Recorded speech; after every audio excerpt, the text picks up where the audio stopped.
Salah satunya apa? Sawit. Ya, itu harus diakui. Ada negara tetangga kita Malaysia itu, ya perkebunan sawitnya juga bagus, tapi karena pekerjanya banyak kan berasal dari Indonesia dan mereka terlalu sombong ketika COVID itu, akhirnya pekerja kita semua dipulangkan. Sampai sekarang perkebunan mereka itu cengat-cengat. Ya, jadi masih kita ini, masih Indonesia ya, tetap bertahan dan ditopang khususnya dari komoditi sawit. Jadi kita berbangga sebagai pekebun sawit, kita adalah penghasil devisa negara. Ya, jadi demikian juga dengan Undang-Undang 39 tentang perkebunan. Di tujuan pembangunan perkebunan kita itu salah satunya meningkatkan kesejahteraan dan kemakmuran rakyat. Kemudian ada meningkatkan penerimaan dan devisa negara, menyediakan lapangan kerja.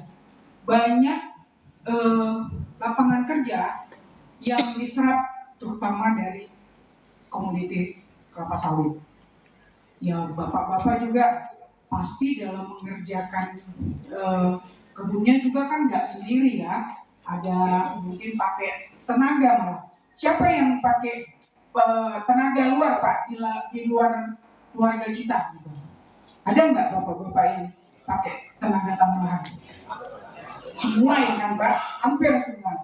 Jadi kalau ada sebuah kebun sawit di satu desa, saya yakin itu punya impact besar buat orang di sekitar. Ya.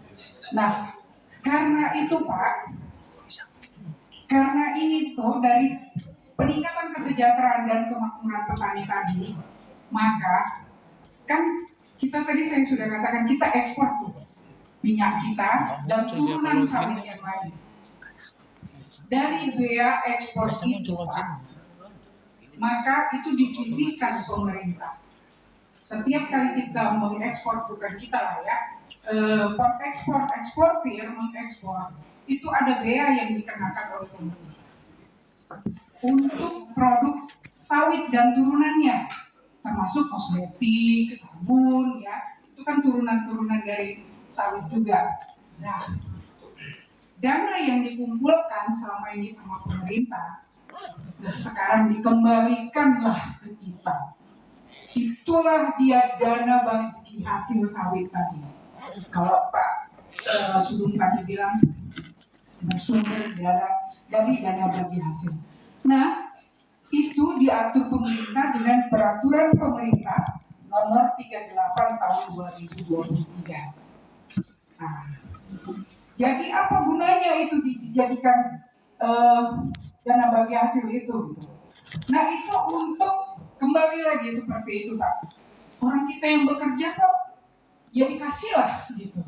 Nah, tapi apakah hanya daerah penghasil sawit yang diberikan dana bagi hasil? Tidak. Daerah yang menjadi lintasan seperti contoh kita buat ya Pak, Tebing Tinggi.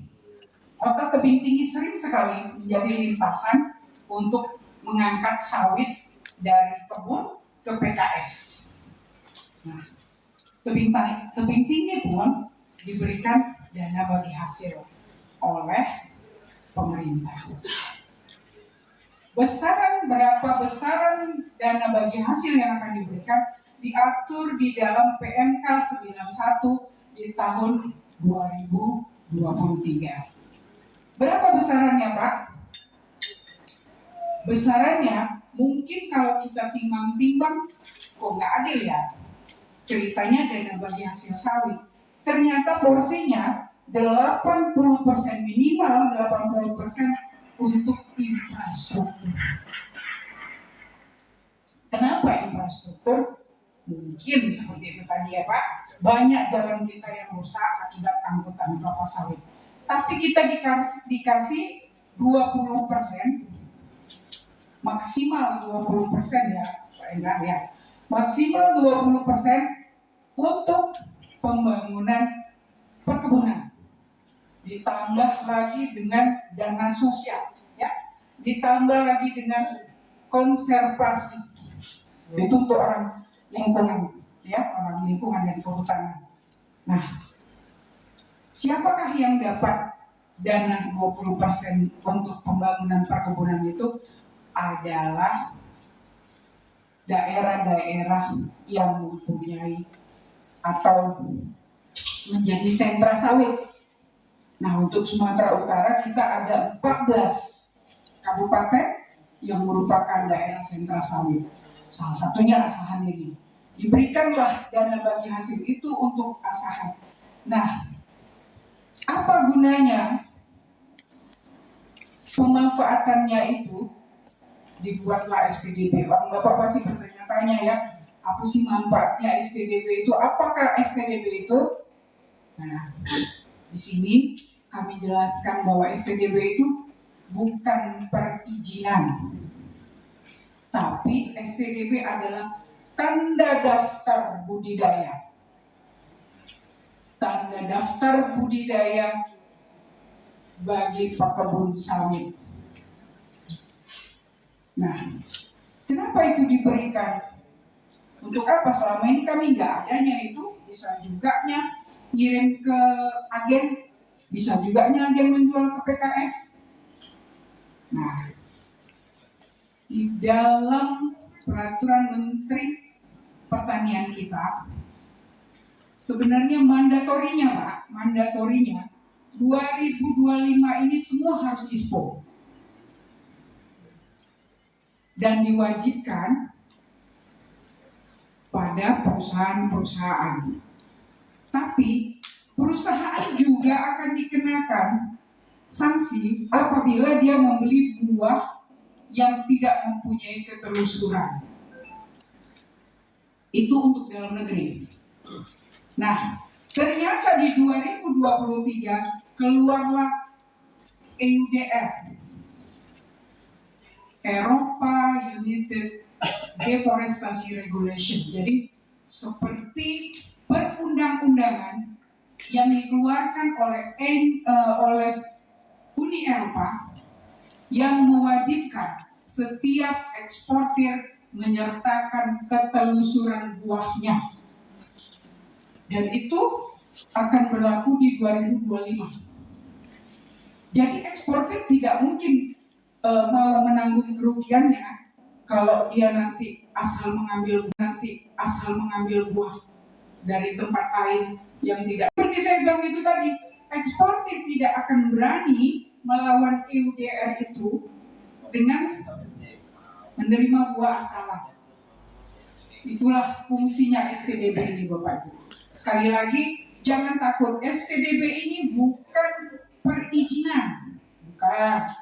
Tapi sebagai data bahwa jelas buah itu dari pekebun ini dengan luasan segini nanti akan diberi form pengisian dan juga asal buah ya Pak Indra ya. Ada asal buahnya juga gitu. Jadi hal-hal inilah yang menyebabkan kita harus melakukan STDB. Harus melakukan pendataan kepada Bapak Ibu pekebun sawit. Jadi hubungannya apa gitu. Nah, perusahaan pun dengan EUDR tadi itu akhirnya takut membeli buah sembarangan. Mungkin kalau sekarang kita masih lihat gerombolan juga masih ada ya. PKS tanpa kebun juga Pak masih banyak.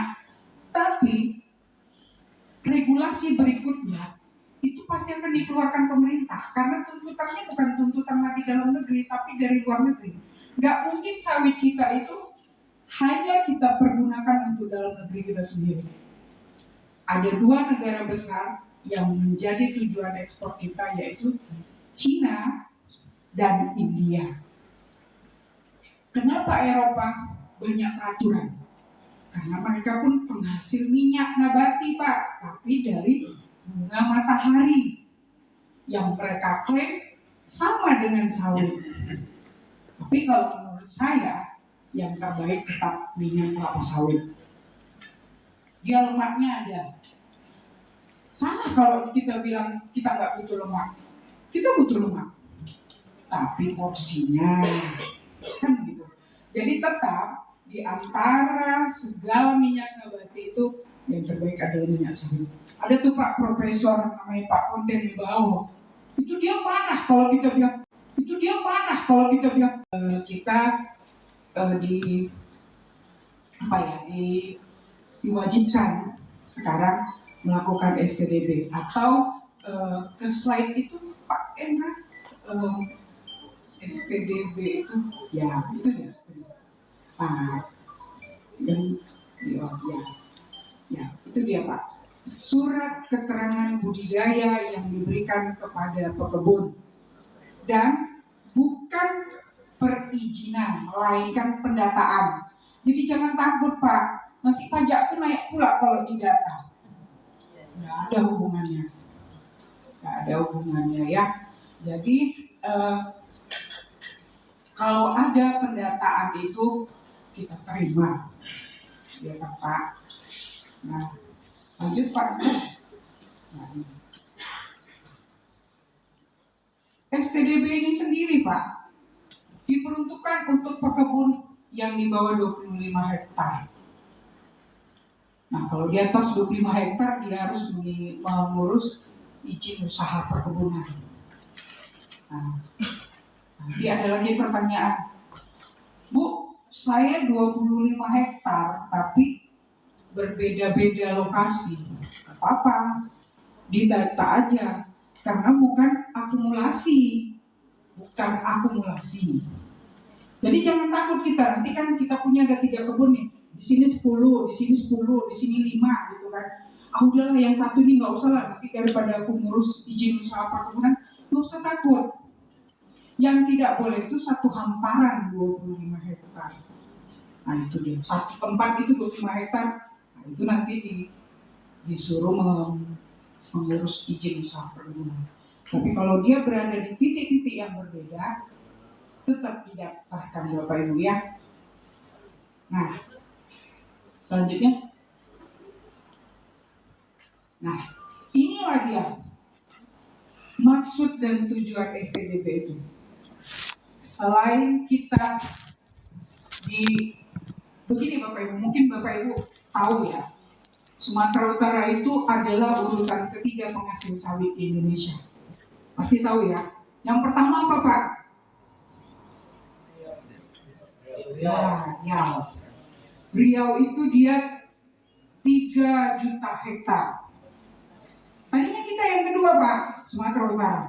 Sekarang kita sudah turun. Yang kedua jadi siapa? Kalimantan Barat dengan 2 juta hektar. Nah kita urutan ketiga. Urutan ketiga kita dengan 1,4 juta hektar. Nah, ini kan data statistik nih, Bapak Ibu, 1,4. 50% lebih kurang itu adalah sawit rakyat. Nah, data ini yang kemarin itu tidak didapatkan secara pasti. Nah, untuk itulah STDB ini diadakan, Pak. Biar pemerintah juga dapat dipastinya. Luasan segini, pemiliknya segini. Nah, itulah maksud dari tujuan STDB. Mewujudkan ketelusuran, itu yang tadi saya bilang. Lama-lama pabrik itu tidak akan terima kalau dia kita ini, saya coba ya, kita ini di dalam kelompok tani atau berdiri sendiri Pak?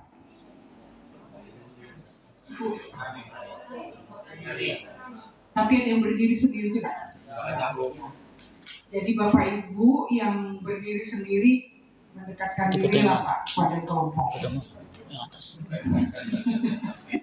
Saya bukan apa-apa ya Pak, bukan apa-apa. Ini kita bicara nih ya, bukan karena saya dulu mantan orang penyuluhan makanya saya bilang kita harus masuk ke kelompok ya, bukan. Tapi begini loh Pak. Sekarang Bapak terakhir jual harga berapa? Siapa yang petani Bapak? Dengan Pak Bapak? Dengan Bapak? 23 Bu. 2.200. Ya. Jadi kita di provinsi, kita ada tim penetapan harga TBS yang rapat. Mereka rapat memutuskan harga TBS tiap minggunya itu setiap hari Rabu kemarin. Nah,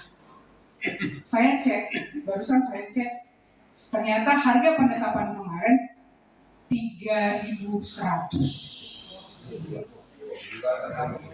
Ya, kenapa Pak itu Pak seperti itu? Karena apa? Karena mereka bermitra. PKS tidak mungkin bermitra kepada orang per orang. Mereka pasti bermitra kepada kelompok tani. Bayangkan selisih harganya Pak. Bayangkan selisih harganya itu, bayangkan berapa. Dan perusahaan mempunyai kewajiban ya Pak Sudung, 40% dari bahan bakunya itu harus dari masyarakat. Itulah bagian dari aspek sosialnya perusahaan itu ya. Ke apa ya saya bilang ya, kemanfaatan perusahaan itu bagi masyarakat sekitarnya. Itulah yang diwajibkan pemerintah sebenarnya. Tapi kalau orang bapak datang sendiri-sendiri akhirnya pilih keram dengan harga segitu, entar ramnya yang ngantar ke pabriknya Pak. Dia kan pasti ambil susutan, ambil angkot, ya kan Pak? Nah, itulah makanya kita mendorong. Saya bukan itu tadi ya, saya bilang. Saya bukan karena saya mantan penyuluh, tapi lebih baik berkelompok daripada sendiri-sendiri. Apalagi kelompok membentuk koperasi. Makin baguslah hubungannya ke PKS. Jadi SPDB ini sendiri juga bermanfaat untuk kita Bapak Ibu. Jadi kan ini data kita terekam nih nanti ya. Karena bentuk ESPDB kita ini akan terekam secara nasional, ya kan Pak? Akan terekam secara nasional. Jadi nggak bisa lagi gini. Nanti ada bantuan nih dari Jakarta, dari APBN, bantuan misalnya ya Pak, bukan nanti Bu Esther tuh bilang ada bantuan bibit, ada bantuan pupuk, bukan ya, bukan. Misalnya mereka akan berikan bantuan kepada kita. Mereka itu hanya buka dari ESPDB itu.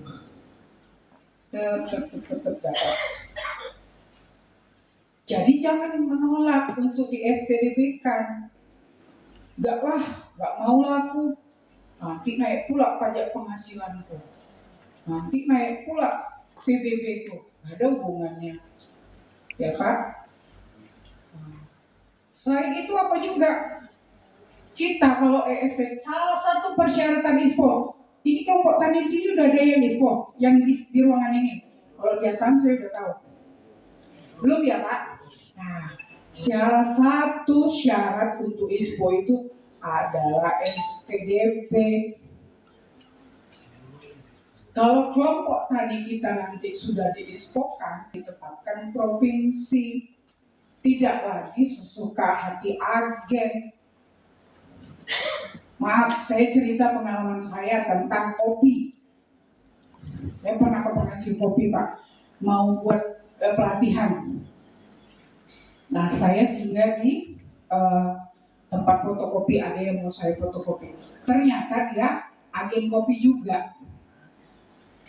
Saya lihat dia masukkan tangan gini. Ibu itu kan bawa satu karung nih kopinya. Dia masukkan tangan gini. 9.000 katanya. Saya bingung ini dasarnya dia apa? Kok masukkan tangan langsung 9.000? Coba. Ya, itu dia Pak.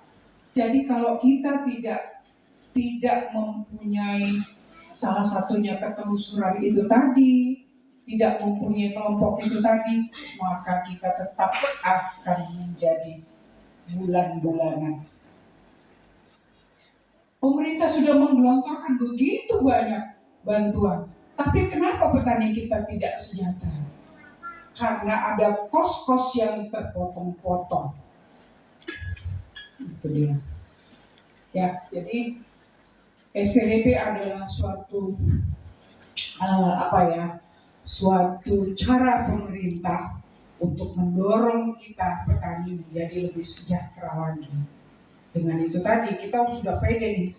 Saya punya sawit dengan ada STDP, tapi jangan pula STDP-nya dibawa ke pabrik. Pak, saya udah punya kok Pak, ini begini. Pabrik tidak akan mau beli sendiri-sendiri ya kan, tetap seperti tadi itu berkelompok lah. Tuh, lanjut. Nah, dengan DBH tadi ini ada kewajiban yang dipuskan pemerintah pusat kepada kami penerima DBH bahwa target nasional kita di 2024 harus terbit nih di 452.000 STDP seluruh Indonesia. Nah, jadi kita kerjasama ya Pak. Kalau orang Bapak bersedia di STDP kan, target kami pun tercapai. Ini bukan hanya keuntungan kami, tapi keuntungan kita bersama, ya kan? Nah, kemudian lanjut Pak. Nah, ini. Nah, dikeluarkanlah surat edaran tentang pendaftaran perkebunan di tahun 2023 itu. Mungkin ada yang ikut program 2 tahun lalu ya Pak Sudah. Ya, udah pernah ada di STDP kan Pak 2023 kalau nggak salah saya. Ada nggak kita? Karena Sahan kemarin dapat alokasi ya. Di antara kita di sini ada nggak? Nggak ya Pak? Oh yang PSR. Oh, kita di sini belum ya. Jadi mungkin di 2023 itu formnya banyak banget yang mau diisi. Sampai apa kemarin Bapak itu minta ijazah terakhir macam mau melamar kerja. Syaratnya begitu. Nah, kalau di STDP kita ini petugas akan datang Bu. Tidak perlu Ibu tunjukkan fotokopi KTP, fotokopi ijazah untuk apa? Ibu mau melamar kerja untuk apa gitu kan? Cuma jangan ada dusta di antara kita. Itu aja yang paling penting. Karena nanti ada, coba paling ada punya nggak ya?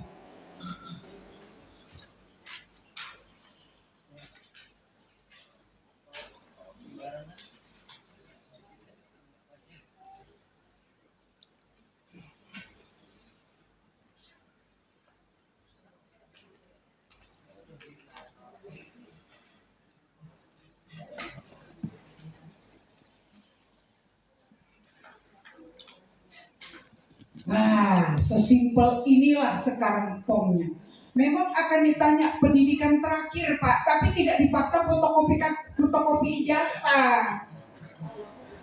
Terus kalau ijazah kita sudah misalnya maaf ya Pak, sudah terbakar, pernah rumah kita terbakar, ijazah kita itu terbakar, atau pernah sudah nggak kelihatan karena sudah puluhan tahun yang lalu kita ini, apa kita nggak bisa STDP?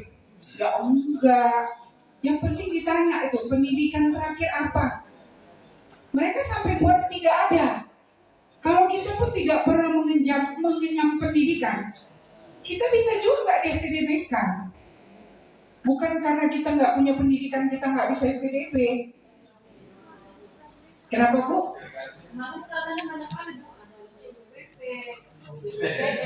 Oh mungkin itu untuk PSR ya Pak syaratnya.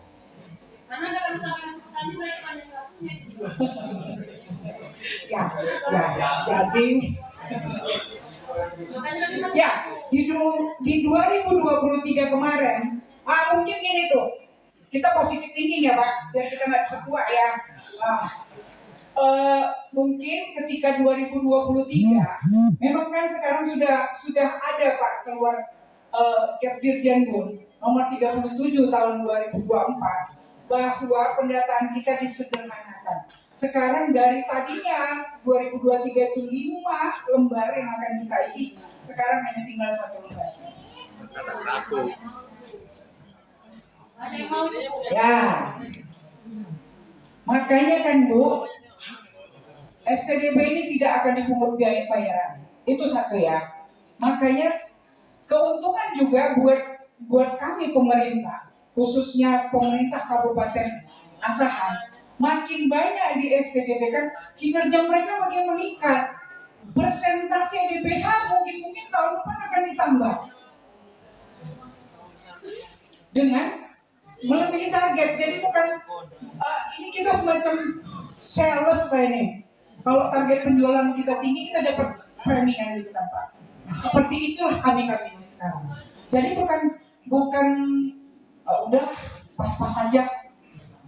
Jadi kami persilakan orang Bapak Ibu, inilah dia Pak. Inilah yang akan ditanyakan. Status lahan, pola tanam, komoditas. Terus kalau tahun-tahunnya nggak tahu aku tahun tanamnya berapa gitu kan. Karena aku belinya udah ada tanamannya di situ. Gimana caranya gitu. Nah, kita kan sebagai orang-orang yang udah pengalaman ya, kita pasti lihat lagi. Kalau tingginya segini dan buahnya sudah hasilnya sebegini, kira-kira berapa tahun? Pastilah ya, pastilah. Ya Pak, sudah paham lah ya. Jadi bukan tempatnya Pak, nggak diminta Pak. Mana bukti kau nanamnya tahun 2013 kemarin? Nggak gitu. Ya, jadi itulah Bapak Ibu ya. Terus ada lagi jumlah tegakan pohon. Apa Pak? Ya boleh. Boleh ya Pak Indra?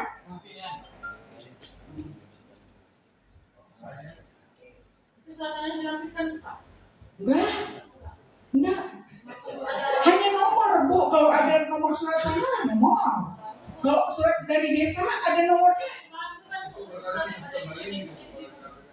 Tangan biar jelas. Ada 15 poin ya. Itu mereka ikut yang lain, ikut yang tahun lalu. Memang iya Pak, itu harus kami akui ya. Bukan kesalahan penyuluh kita juga, bukan kesalahan petugas kita juga. Ya. Mereka semua bilang sama kalau ini. Ya. Tadi kata Bapak ini lampu. Kenapa Pak? Jawabannya Pak? Sabar Yul, jangan emosi.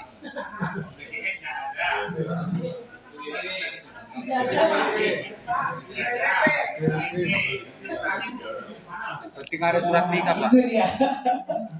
Jadi itulah yang dulu, yang karena itulah disederhanakan.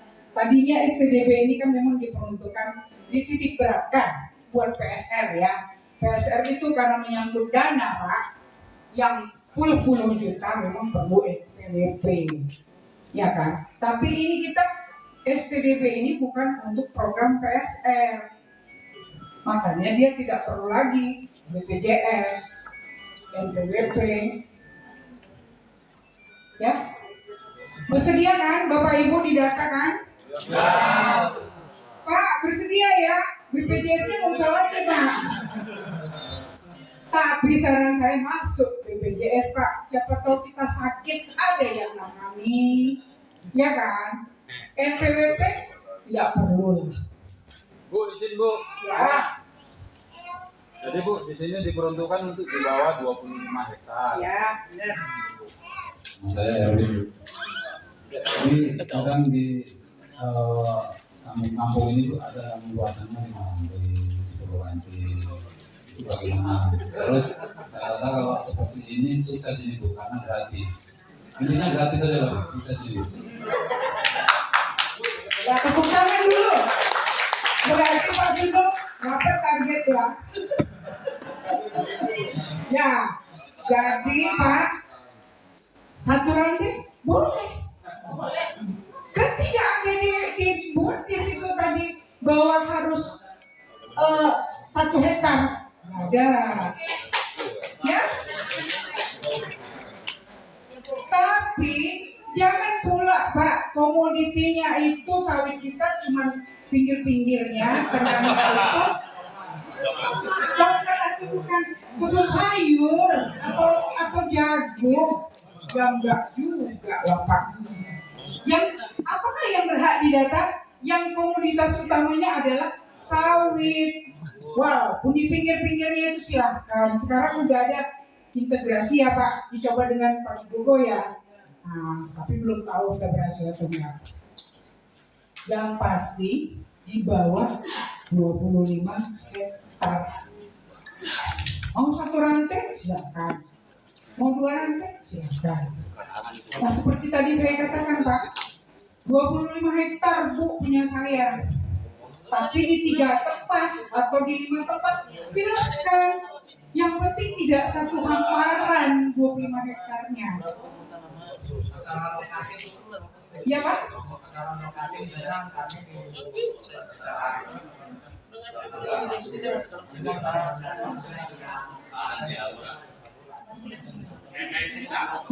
Yang didata itu yang punya Kabupaten Asahan Pak. Kalau Labuan Batu Utara nanti yang ngurus Labuan Batu Utara. Silakan Bapak nanti ketika didata sama orang Labuan, silakan. Penduduk KTP-nya Asahan, tapi lokasinya di habis. Bisa bias nanti Pak luasannya.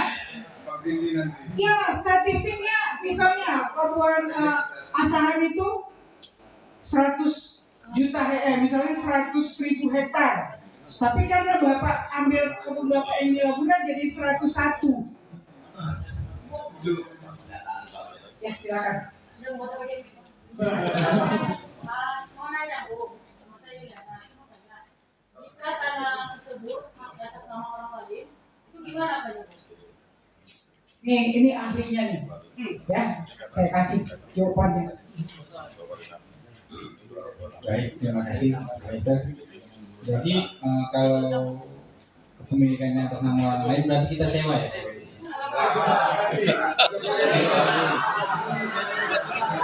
Kita buat surat keterangan lah dari desa. Itu bisa dipakai nomor surat keterangannya. Berarti nanti di form ini dia bisa lainnya, nanti ada lainnya, tapi dilampir kapan dibuat nomor keterangan dari desa. Oh ya, ada orang tuanya, kalau udah nggak ada, anak-anaknya, belum lagi. Mungkin kita juga yang mengusahakan siapa anaknya. Iya. Jelas ya Bu?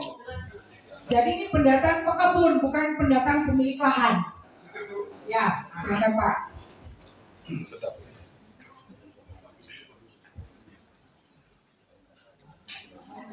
Terima kasih. Saya perkenalkan nama saya untuk Mengalu di PPL dari Kecamatan Aikuasan Bu.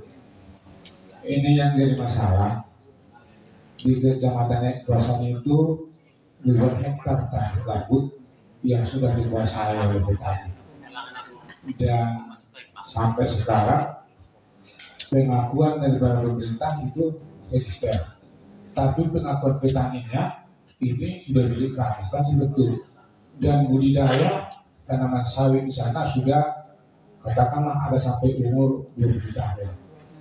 Yang menjadi persoalan sekarang ini kalau kita mengurus itu tadi SPDP-nya mungkin sampai-sampailah ke ISPO kan seperti itu. Jadi ini tadi ada aturannya, kalau nggak ada SPDP tak bisa ke ISPO, kemudian petani tak bisa menjual sawit. Tadinya kan terlantar nantinya petaninya sekian ratus kakak. Tidak kami tanyakan di sana solusinya. Apa solusinya yang tindakan pemerintah mengatasi mereka itu biar selamat bisa terdaftar budidayanya? Karena di sini kan surat tanda daftar budidaya, bukan daftar tanahnya, budidayanya, sawitnya. Jadi tentunya ada kelonggaran, karena yang didaftarkan itu ada budidayanya, bukan tanahnya. Itu perlu petunjuk dari dinas perkebunan supaya mereka itu selamat. Yang kedua, lancarnya nanti suatu usaha, petani tetap menjual kepada agen. Karena kita tidak terlepas, karena kita juga selaku petani tergantung kepada agen. Kenapa? Tak bisa kita tinggalkan agen karena mereka itu bantu kita ya.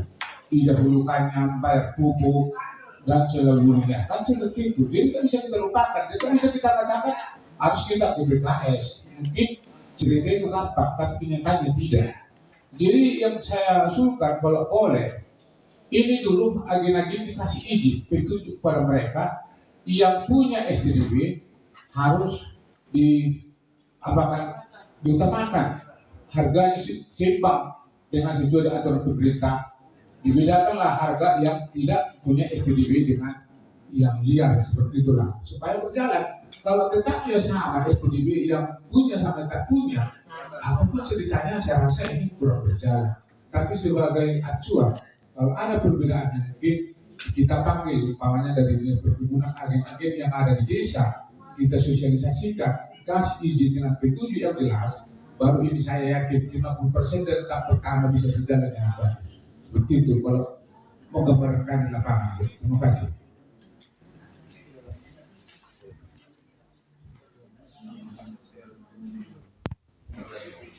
Coba dilanjut Pak ke pendataan. Ya, itu tadi sudah mulai nampak ya Pak responnya gimana. Nah, tahapan penerbitan STDB ini bukan hanya bujuk-bujuk tapi ya ada tahapannya Pak. Tahapannya pertama persiapan, itulah dia kami menyusun SK timnya, kami menyusun kita mengadakan bimbingan teknis buat petugasnya. Setelah itu sosialisasi. Kita pada tahap ini nih, tahap sosialisasi. Ya, selesai itu akan diadakan pendataan oleh petugas pendataan, oleh PPL kita yang ada di lapangan.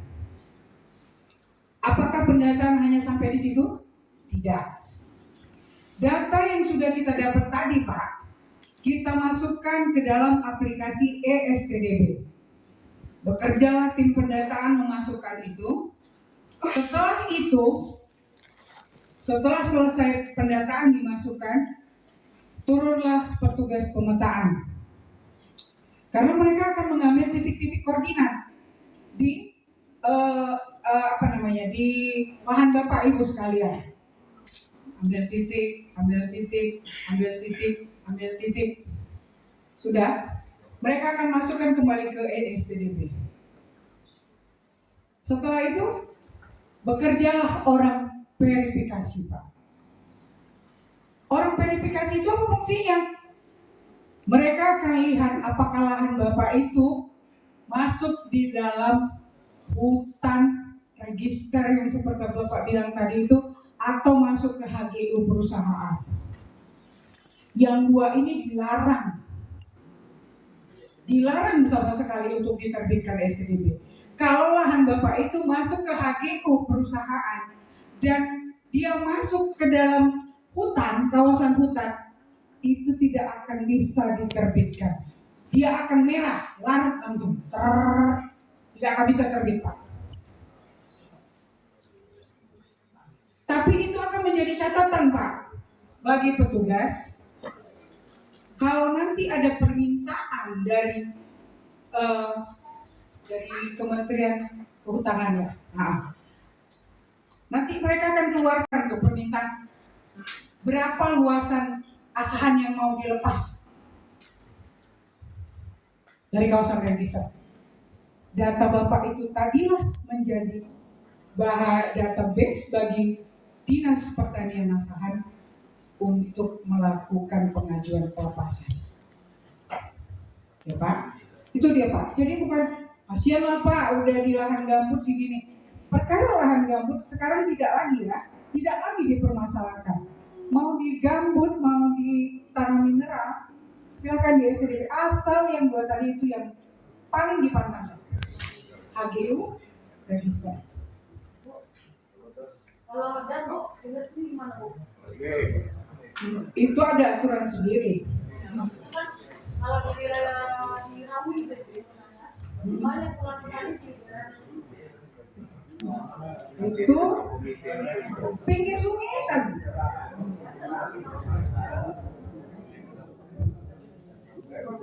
Hebat.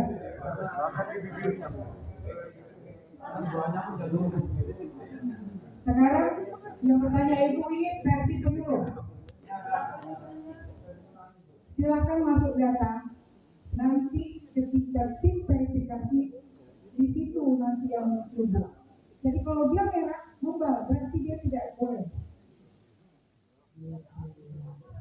Ya, karena pun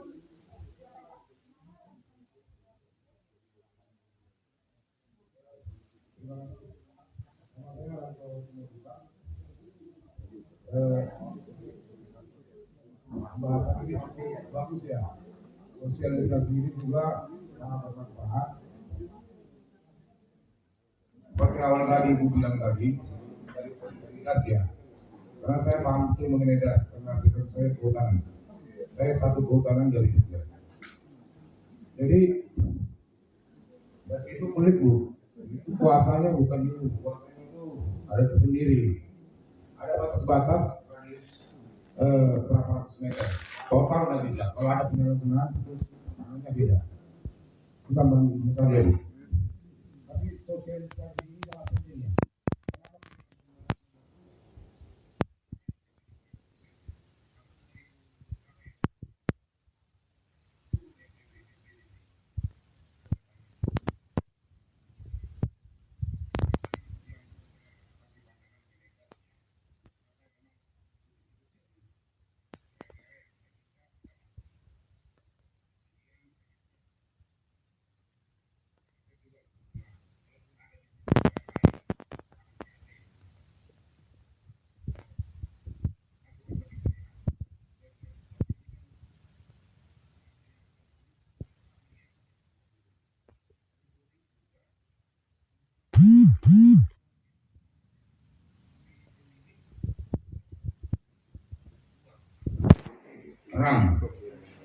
Nah ini kan masih pemilik penyuluh, penyuluh paham sekali.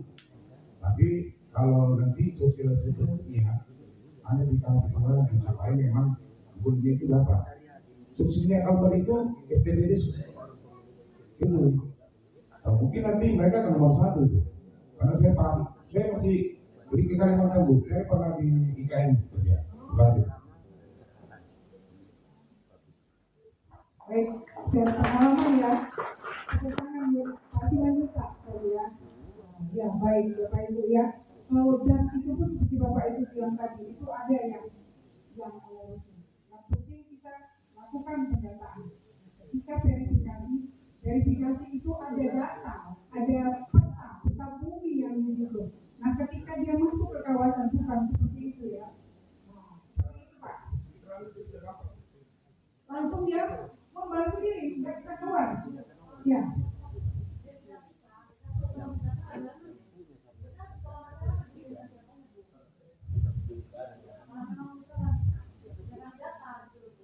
Begini Bu ya, tadi seperti saya sudah katakan, didata semua Bu, nanti menjadi pelepasan, ya, karena judulnya pun pendataan Bu. Ya. Jadi sebenarnya kalau di aturannya gas itu ada berapa ya, sekitar 50 meter ya, tidak boleh ditanami sama tanaman apapun. Karena apalagi sawit ya, sawit itu kita kan adakan pemupukan. Pupuk itu pasti suatu saat akan mencemari sungai.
siapa yang menandatangani? Gimana kami tahu STDB kami itu berlaku nasional, Bu? STDB kita itu nanti keluarannya ada barcode-nya ya Pak, ada barcode-nya dan ada tanda tangan bupati. Kalau asahan sudah pelimpahannya sudah keluar ya Pak, ya jadi ditandatangani oleh kepala dinas. Kami pernah ke Kalimantan Barat, ke Kabupaten Lubu Raya. Kalau pernah dengar Bapak Ibu, itu bupati sendiri menandatangani 2000 SDG langsung. Itulah dukungan pemerintahnya kepada pembangunan perkebunan tadi. Jadi kalau kita di sini sudah ada pelimpahan, jadi yang menandatangani nanti para dinas. Lanjut. Apa penyebab SPDB kita berakhir? Ini nggak seumur hidup loh Pak. Jangan dianggap nanti sampai anakku, sampai cucuku tetap ada SPDB ku, gitu kan? Kapan dia berakhir? Kalau komoditi kita berubah, itu satu. Terus berubah kepemilikan. Misalnya bapak nih dijual ke bapak ini, harus diadakan lagi STDB karena kan nanti nama pekebun yang muncul ternyata sudah berbeda. Oke, jadi peran aktif penyuluh sangat diharapkan. Kalau ada pemindahan kepemilikan, nah itu dilaporkan ini udah batal STDB-nya Pak karena sudah ini. Jangan pula kayak bapak itu tadi kan, dari asahan dia dapat STDB. Sampai di laporan dia bilang, ini aku udah punya kok STDB. Ya nggak bisa ya ngeken kepala dinas asahan, ya kan Pak. Jadi kalau ada kita tinggalnya di sini, kebunnya di laporan, dia orang laporan nanti Pak yang mendatanya. Ya. Terus, nah perubahan luas juga. Ada yang sebelah kita ada kebutuhan, ya Pak beli punya saya, itu juga bisa kita data ulang. Jadi luasannya berubah, bertambah, atau kita lagi butuh duit, kita lepas, itu juga berubah. Gratis Bu, gratis. Ada program UBH ya Pak, ya Bu. Nah, kalau